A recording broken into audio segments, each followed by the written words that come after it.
Les amis, avant de commencer cette vidéo, je vous présente un site de maillots de foot pas cher, maillogo.com, moins 15%, avec le code NS, tous les détails en description. Voici les quelques maillots que je peux vous présenter.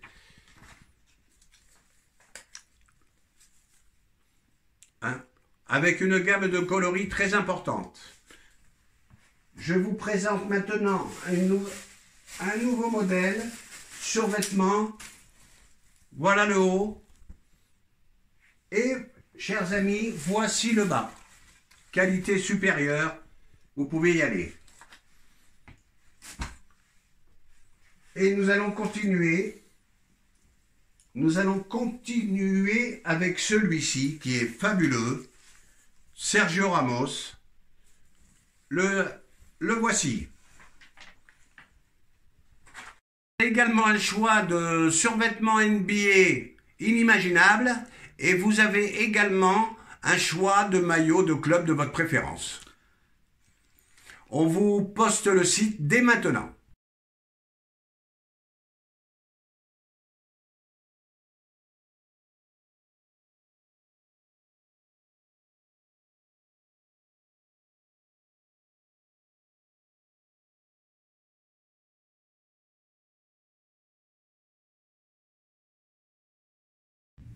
Les postos, on se retrouve pour cette nouvelle vidéo, le dossier Kylian Mbappé en priorité. Je sais que ça commence à fatiguer ce dossier, mais c'est un petit peu Kylian Mbappé qui n'arrive pas à prendre sa décision très clairement. Je ne vois pas l'intérêt de faire durer le suspense, surtout à moins de 2 mois de la fin de son contrat. Alors apparemment, RMC Sport, ces dernières minutes, nous annonce que le clan Mbappé va rencontrer officiellement les dirigeants du Real Madrid et Florentino Pérez en personne. Sauf que le problème, c'est que plusieurs médias annoncent déjà depuis plusieurs semaines un rendez-vous la semaine prochaine. Donc ça fait 1 mois qu'il doit y avoir rendez-vous la semaine prochaine.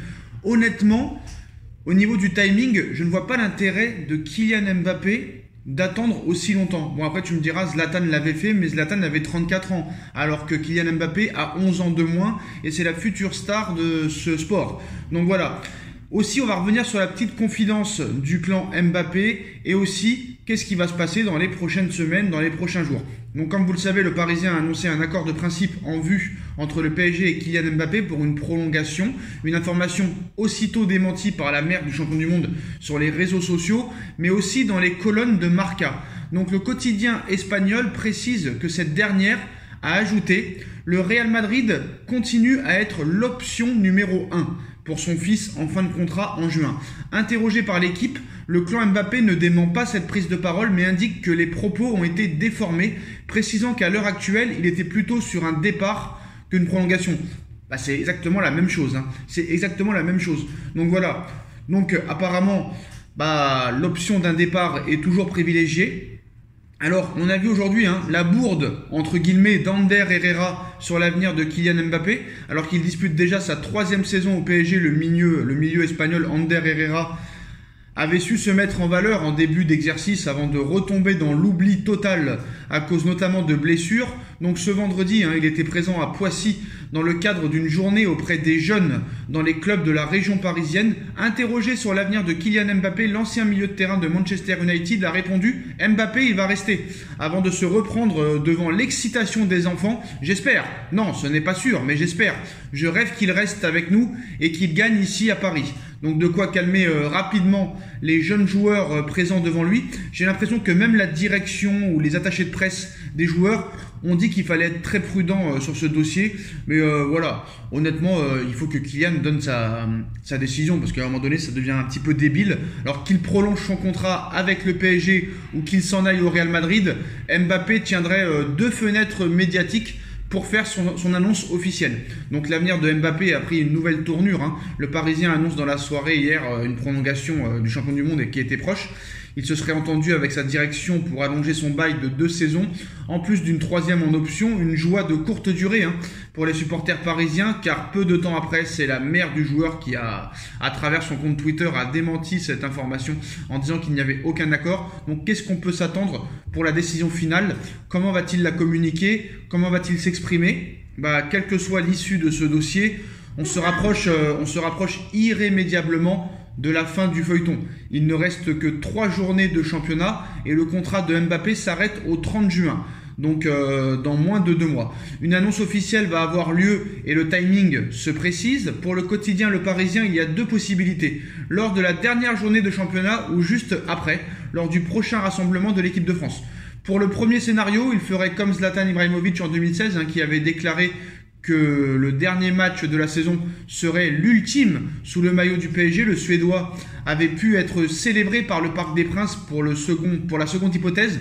Mbappé annoncerait ses intentions entre le 28 mai et le 14 juin, en pleine Ligue des Nations avec les Bleus. L'an passé, c'est après l'Euro qu'il avait communiqué à sa direction sa volonté de partir. Et surtout, les postos, il y a un sujet dont on a peu parlé. Dans le contrat qu'il a signé en 2017 au Paris Saint-Germain, s'il prolongeait son contrat avant le 30 juin 2022, le PSG devait débourser 35 millions d'euros à l'AS Monaco. Donc je pense que peut-être Paris va attendre le 1er juillet pour lancer le nouveau contrat de Kylian Mbappé pour éviter de donner ces 35 millions d'euros à l'AS Monaco. Donc peut-être que le feuilleton pourrait durer encore 1 mois ou 2. En tout cas, on ne sait pas. Peut-être qu'il y aura une surprise. Alors rendez-vous la semaine prochaine avec le clan madrilène. Alors c'est sûr qu'au niveau de l'argent qui est proposé, c'est pas du tout la même chose. Les droits à l'image ne lui seront pas donnés par Florentino Pérez. Pérez, il n'y a personne réellement qui le contrôle. Il n'y a personne qui commande Pérez. C'est Pérez qui commande les autres. Par exemple, Roten aujourd'hui qui nous dit Mbappé a ouvert la porte à une prolongation et laisse la chance au Paris Saint-Germain de proposer quelque chose de cohérent. Ce n'est pas l'argent qui est en première ligne, mais un projet sportif. Mbappé est très très attaché au PSG. Ça, on aurait pu s'en douter. Mais maintenant, c'est sûr que si la suite ne suit pas bien, ça va pas le faire. Voilà. Si on continue cette politique de star, cette politique que parler que d'argent, de ne pas faire confiance aux jeunes, de prendre que des joueurs en fin de retraite qui ont 35-36 ans et qui n'apportent strictement rien au club, c'est sûr que Mbappé ne voudra pas rester. Maintenant, voilà, Mbappé n'est pas naïf. Est-ce que Mbappé peut croire à 100% les dirigeants? Est-ce que réellement Nasser, Le Prince et compagnie ont une parole? Je ne sais pas réellement. En tout cas, les postos, le Paris Saint-Germain, au cas où, cherche toujours son remplaçant. On a parlé de Mo Salah qui pourrait être une priorité. On a parlé de Sadio Mané, d'Erling Haaland qui pourrait voir un petit peu son avenir chamboulé après la mort du regretté Mino Raiola. On a parlé de Raphaël Leao, mais aujourd'hui les postos, on parle de Paolo Dybala, même si Dybala est plus proche de l'Inter de Milan que du Paris Saint-Germain. Voilà, libre le 30 juin prochain, Paolo Dybala va quitter la Juve. L'attaquant argentin pourrait débarquer au Paris Saint-Germain cet été. Paolo Dybala n'a pas encore tranché pour son avenir. On l'annonce à l'Inter depuis plusieurs jours. Leonardo est prêt à doubler l'Inter pour Dybala. Donc aujourd'hui, Sport Media 7 nous annonce que Leonardo et le PSG auraient donc encore une opportunité avec l'attaquant de la Juventus. Dybala n'est plus au centre du projet de la Juve. Ses qualités n'ont jamais été discutées, mais d'autres choix ont été faits. Le marché des transferts de janvier a changé la structure technique de l'équipe. Le projet a subi quelques changements et une partie de ces changements concerne également Dybala, qui n'a pas été prolongé aujourd'hui. Déclaré le PDG de la Juventus, Maurizio Arrivabene, en mars dernier. Donc arrivé en juillet 2015 en provenance de Palerme, Dybala s'apprête donc à quitter gratuitement la Juventus à la recherche de renforts offensifs pour compenser les départs à venir de Mauro Icardi, d'Angel Di Maria et peut-être de Kylian Mbappé. Leonardo aurait rencontré l'agent du joyau de la Juve afin d'évoquer une arrivée au Paris Saint-Germain cet été. La Gazzetta dello Sport confirme l'intérêt du Paris Saint-Germain pour Paolo Dybala, mais précise également que l'Inter de Milan, Arsenal et l'Atlético Madrid seraient aussi sur les rangs pour l'ancien coéquipier de Cristiano Ronaldo. Reste maintenant à savoir comment va se terminer cette affaire. Alors honnêtement, Paolo Dybala, gratuit, c'est un petit peu la même histoire qu'Ousmane Dembélé, c'est un petit peu la même histoire que Paul Pogba. Tu te dis gratuit, pourquoi pas? Pour remplacer Di Maria, pourquoi pas? Mais je pense qu'il y a meilleur à faire, il y a mieux à faire, il y a plus jeune. Et voilà, si c'est encore amener un Argentin pour qu'il se fasse copain avec les Leandro Paredes, avec les Lionel Messi et compagnie, et que ça reste sur le banc, et que ça va de plus en plus en sélection plutôt qu'en club, c'est pas la peine. Il faut prendre des jeunes joueurs qui en veulent, qui ont tout à prouver et qui mouillent le maillot. Pareil pour le coach, pareil pour les joueurs. Est-ce qu'ils sont prêts à ça? Je ne sais pas. En tout cas, les postos, dites-moi en commentaire ce que vous en pensez. On like, on partage, on commente, on s'abonne, et on se retrouve très vite pour une nouvelle vidéo. Tchuss.